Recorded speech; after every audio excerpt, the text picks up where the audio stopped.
শ্যামল ভট্টাচার্য, যাকে আমরা পিনাকির বাবা বলে জানি, আসলে পিনাকির বাবা নয়, তিনি সেই 60-এর দশকের মাঝামাঝি 65 সালে বগুড়াতে পাকিস্তান লাহোরের একজন এসডিও শোয়েব আব্দুল্লাহ বদলি হয়ে আসেন সেখানে চাকরির জন্য।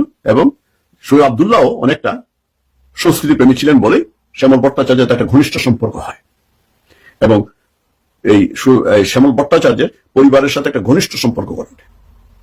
একটা পর্যায়ে শ্যামল ভট্টাচার্য, যাকে আমরা পিনাকির বাবা বলে জানি, আসলে পিনাকির বাবা নয়, তিনি প্রশিক্ষণের জন্য ঢাকায় যান।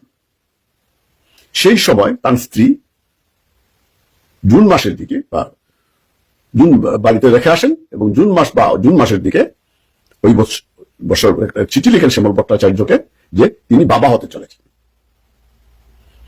যদি উনি এসেছেন মার্চ মাসে, যদি উনি মার্চ মাসে আসেন ঢাকায়, তাইলে সেই সময় যদি পিনাকি সুকৃতি অর্থাৎ পিনাকির মার পেটে আসে, তাইলে তার জন্ম হওয়ার কথা জানুয়ারিতে, অর্থাৎ 10 মাস 10 দিন, এর বেশি তো হওয়ার কথা না।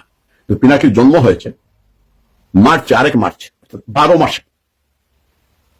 সেইখানেই শ্যামল ভট্টাচার্যের একটা সন্দেহ হয়, তা কি করে সম্ভব।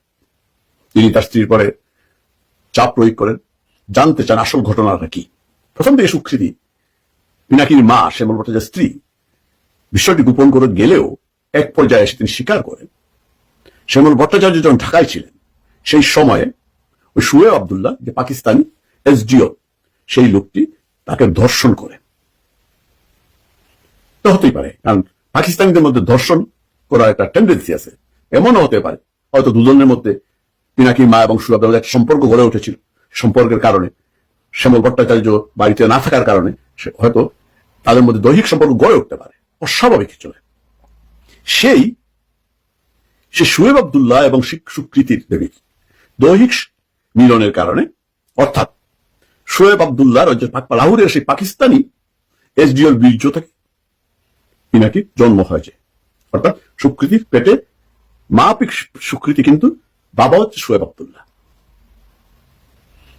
সেই জন্য আমার কেন জানি ওর চেহারা কথাবার্তা দেখে মনে হয়েছিল ও আসলে বাঙালি বীজ থেকে জন্ম নেয়নি।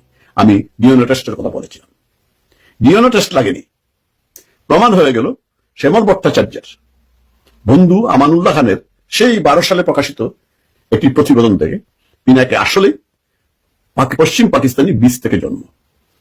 ওই যে রক্ত কথা বলে, রক্ত কখনোই পাকিস্তানিরা যেমন এখন বাংলাদেশের স্বাধীনতা মেনে নিতে পারে না, আমার কষ্ট হয় শ্যামল ভট্টাচার্যের জন্য।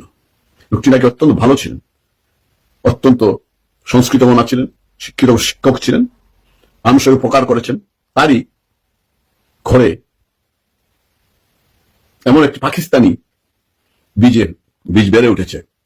আত্মসম্মানের কারণে, লজ্জা নিবারণের জন্য, স্ত্রীর ইজ্জত রক্ষার জন্য তিনি অত্যন্ত কষ্ট বুকে চাপা নিয়ে চেপে গিয়েছেন। এই পিনাকিকে, পাকিস্তানি বীজকে তিনি লালন পালন করে বড় করেছেন।